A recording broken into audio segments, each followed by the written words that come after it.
Cordial saludo, mi nombre es Estefanía Patricia Salazar, estudiante de licenciatura en Pedagogía Infantil, CCAV Dos Quebradas. El día de hoy vamos a hablar sobre el desarrollo del lenguaje, diferencia entre habla y lenguaje, trastornos y tipos de comunicación. El objetivo de esta actividad es identificar, conocer y diferenciar los conceptos del lenguaje y el habla, conocer los trastornos del lenguaje y el habla, buscar las estrategias para intervenir estos trastornos y reconocer los tipos de comunicación.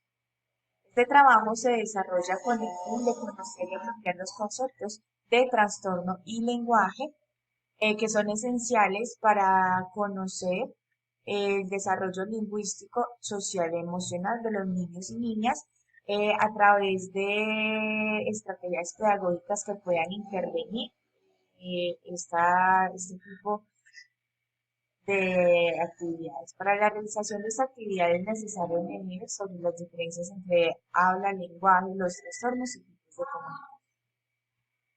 La diferencia entre lengua, lenguaje y el habla. La lengua es un sistema de signos orales escritos textuales.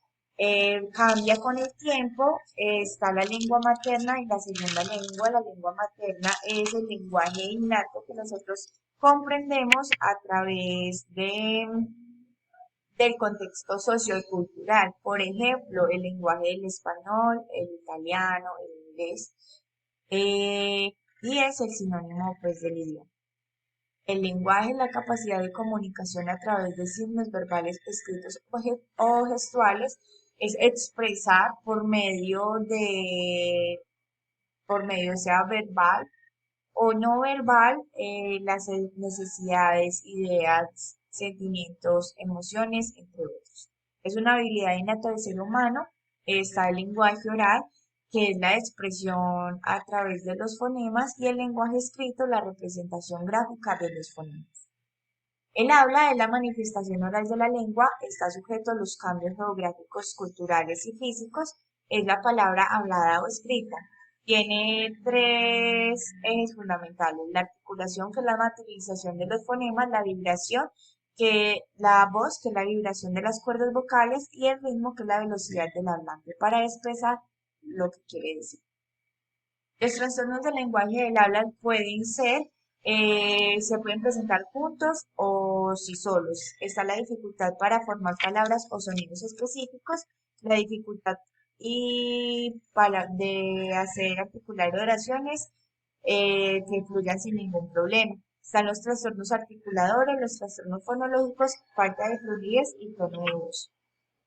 Los trastornos del lenguaje tenemos la afasia, que es la dificultad para entender o hablar, trastorno del pensamiento, que es la dificultad para entender el significado de los sonidos o de lo que están transmitiendo el mensaje. Tenemos también el trastorno del lenguaje expresivo, que es la dificultad para entender o comunicar su mensaje a otras personas.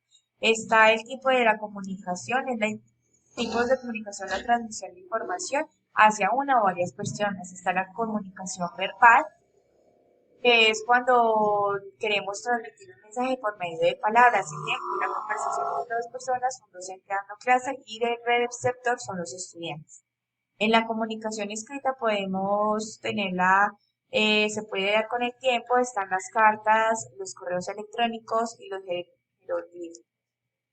Tenemos la comunicación no verbal, que se transmite a través de la expresión corporal o gestual. En esta tenemos como ejemplo el lenguaje de señas, que es la comunicación que utilizan las personas sordomudas y ya para nosotros dar a entender un mensaje a través de nuestros gestos. En los tipos de comunicación tenemos tipo de comunicación unilateral, que se lleva a cabo cuando el receptor no se desempeña también como emisor, simplemente capta un mensaje. El tipo de comunicación bilateral, que es cuando el emisor puede ser también receptor.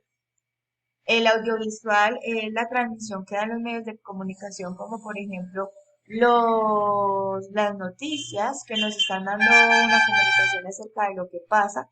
La impresa son los periódicos y folletos que nos dan información, y los medios digitales, que es gracias a la tecnología, los correos electrónicos y redes sociales, podemos estar en constante comunicación. Gracias. Manera de conclusión, podemos transmitir un mensaje que se debe tener en cuenta la estructura y la coherencia. Los trastornos del lenguaje del habla se pueden ser intervenidos a través de terapias o lo que haya por ejecutar. Un mensaje no siempre debe ser escrito, sino que yo también con mis expresiones puedo dar a entender algo y la comunicación asertiva siempre se debe llevar a cabo cuando las dos personas están dispuestas a recibir y a transmitir un mensaje.